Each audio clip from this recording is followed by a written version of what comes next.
Well, we're going to be back at you with more demos and questions and answers, Q&A, later in the show. But for now, however, we're going to take a few minutes to consider the broader implications of technology and manufacturing, in this case, as it affects and is affected by international trade and far-flung supply chains. That's right. Earlier this week, Mike and I connected via Skype with Gordon Stiles. Now, we've had Gordon Stiles on the show before. He is the founder and president of a company by the name of Star Rapid, and they're a low-volume Chinese manufacturer specializing in prototyping tool and 3D metal printing. That's right. And we talked to Gordon about a wide range of issues, including the pros and cons of automation, the differences between North American and Asian manufacturers, the business reality of trade policy, and a lot more. So let's take a look at that clip now. Well, we're here with Gordon Stiles. He is the president and founder of Star Rapid in China. Gordon, thanks for joining us today. Good morning, good afternoon, wherever you are. Well, let's get right into it. Now, in your opinion, would you say that automation within manufacturing is more of a threat or more of an opportunity? Well, I think it has to be an opportunity psychologically, because you don't want to be worrying too much about what's going to be happening in the next 25, 35, 45 years in regards to artificial superintelligence and the possibility that every human on the planet is out of a job. So my personal view is that I'm looking on a sort of 10, 15-year horizon, and I'm certainly investing like crazy in technology.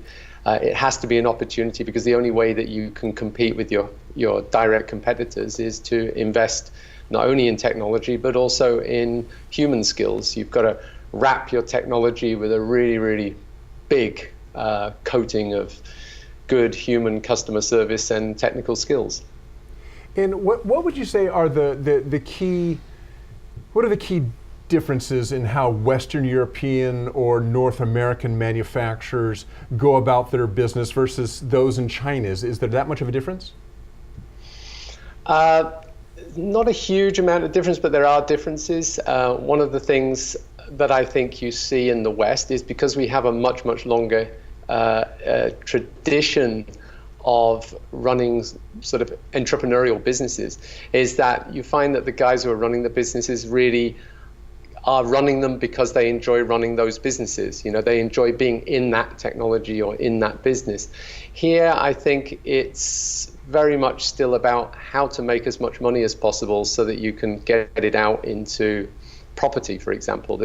It's almost like the businesses are not the primary purpose. The primary purpose is to build up a huge property portfolio. So you tend not to see the reinvestment here that you would see maybe in a German Mittelstand style company, for example, where it's passed generation to generation and almost all the profits are reinvested. So you see less of that here, I think. And does that cause any differences in terms of the way a Chinese company might run in terms of the way of a U.S. company might run? Yes, I mean, in the US and Europe, you see a lot more plans for investment in technology and training. Here, I think there's a much shorter term view of business. Now, that leads to certain problems. For example, companies here do come and go quite rapidly, whereas in the West, you tend to see established companies lasting for very, very, very long times. And you're actually very well positioned to talk about these differences, because you have kind of an interesting story about how you actually came to China, as maybe people could detect from your accent. You're from the UK, but you actually went to China not only to start a business, but to live there as well, right? That's correct. I'd had a couple of businesses in the UK and in 3D printing, and then I came here in 2005. With pretty much no money to my name, and I just started a business on a whim. And 12 years later, we've got like 275 people, and we're certainly one of the world's leading, I guess, rapid prototyping, rapid manufacturing companies. That's amazing. Well, Gordon, there's a great deal of conversation these days about trade policy and protectionism, especially here in the U.S. So what do you see as the benefits of a world economy built on the principles of free trade, and what are the risks?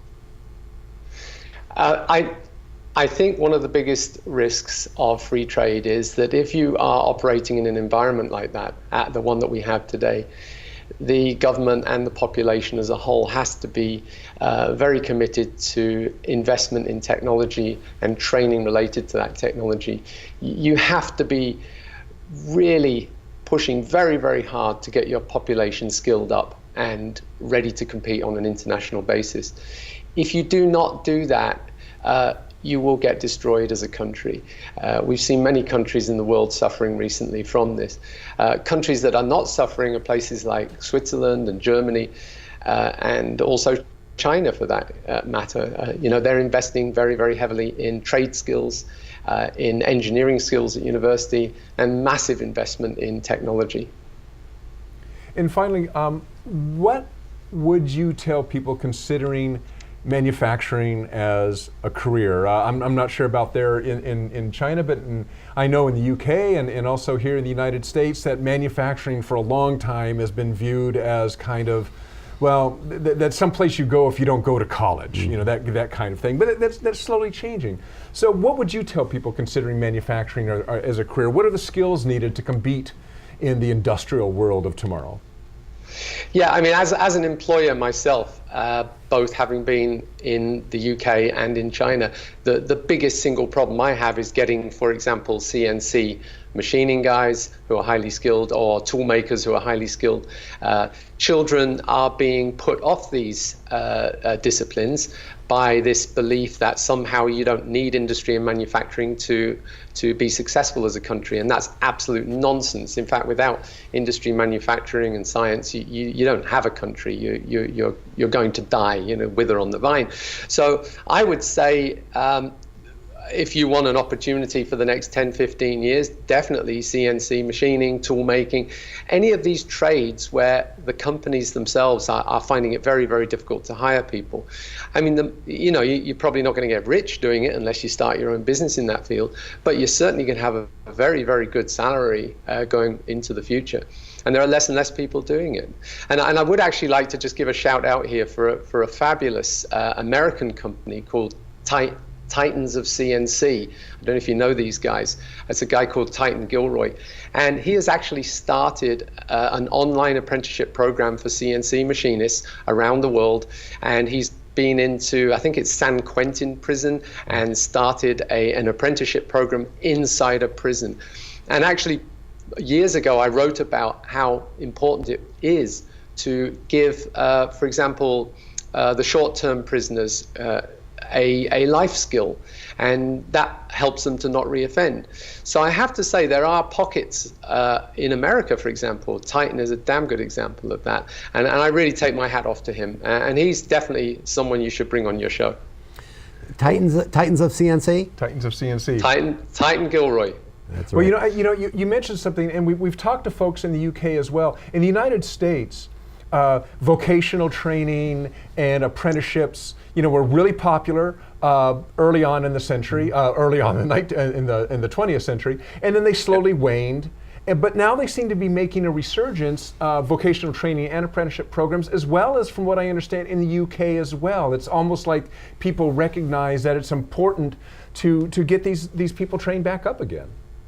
Yeah, I think post-crash, you saw a lot of politicians who would normally talk about a post-industrial society starting to utter the words manufacturing and skills again.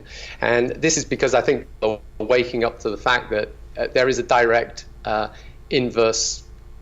direct correlation. As your industry and manufacturing skills and capability declines, so does your economy, so does your wealth base. It's that simple. If you're not investing in the youth and investing in low and high-tech skills of any kind, you are setting your country up for decline. It's that simple. Well, Gordon Stiles, founder and president of Star Rapid in China, thank you so much for joining us today. We'll see you soon, Gordon. Really appreciate it. Thank you. Thank you. So long. Well, hey, is it live or is it memorized? Well, that was confusing. So this is live. What you just saw was recorded. Well, I'm live and you're recorded Yeah. right now. And actually, we'll both be recorded if you're watching this tomorrow. That's so. right. We try to be as confusing as we can. We couldn't get him on this. We couldn't get him on the show live because he's like 13 hours. He's in China, so it would have been a little bit a little early for him. Recorded him. But yeah, good segment there from Gordon Stiles. We want to get into that a little bit more, but before we do so, I want to let you all know. So we got a question actually right as we were beginning that taped interview with Gordon for Eric Perkins of Starrett, which he's gone now. Live. He was live. Now he's gone. He's gone now. So yeah, I just want to encourage you all, get your questions in early. We're going to see some more demos here later today. Same kind of thing. You're going to see the demos go, and when you have questions during those demos, get them in. Get your questions in, so we have time to address them with our application engineers. Again, QDL@QualityDigest.com. You can tweet us at Quality Digest on Twitter, or just chat with function. us. Right. I mean, I wanted to follow up a little bit. I mean, I think, and we probably won't get a whole lot into it in the show. Maybe at the end we will. But that what we were talking about towards the end of Gordon's interview, but just the importance of, and kind of, there is a change going on right now within both the UK and the United States, where vocational training and apprenticeships and all of a sudden all this stuff that was kind of, we want everybody to have a college education, nobody should be going to vocational school. Yeah. That's really changing now. It's slowly, but people are realizing that, look, there's good paying jobs and high-tech jobs even within the manufacturing field, and that's actually part of what Manufacturing Day is all about. Yep. But it's also kind of a general thing that's going on, we're seeing it, I'm sure in other countries, but certainly seeing it within the UK and the United States, where people are realizing, hey, let's get these apprenticeship programs cranked back up again. Let's get those vocational schools bringing in people who don't want to go to college. They want to work in industry if you train them up for it. And that was the way it was. That was the way it was a few decades ago, was that your normal course of action would be you'd complete a high school education and you'd enter basically a vocational training program with a company. Right. You get kind of a probational pay for a period of time, and then at some point you become a master, and then you train people after you. So that system worked pretty well. But typically what was going on is that if you couldn't afford to go to college, well, you went to vocational school. Sure. And then as, kind of the standard of living rates, then it's like, no, everybody should go to college. Yeah. And you don't want to, you don't want them to go into manufacturing. I mean, I'm kind of exaggerating a little bit, but that was kind of it. Yeah. It's like, no, you got to go to college to get a good job. Yeah. Even people who students who's like, no, I like working on cars. I like building things. I don't want to go to college. Exactly. I want to work and use my hands. Exactly. Well, Gordon, that was a good interview. I mean, Gordon talked about a lot of stuff. Certainly internationally, we know that the world of manufacturing, it's flat. It's getting flatter all the time, and competing on the international stage, it takes not only pricing power, but you have to be innovative, right? You have to be fast to the market. And there's a lot going on, and STEM education too is a big thing. So we'll be considering these and other issues coming up later in the show.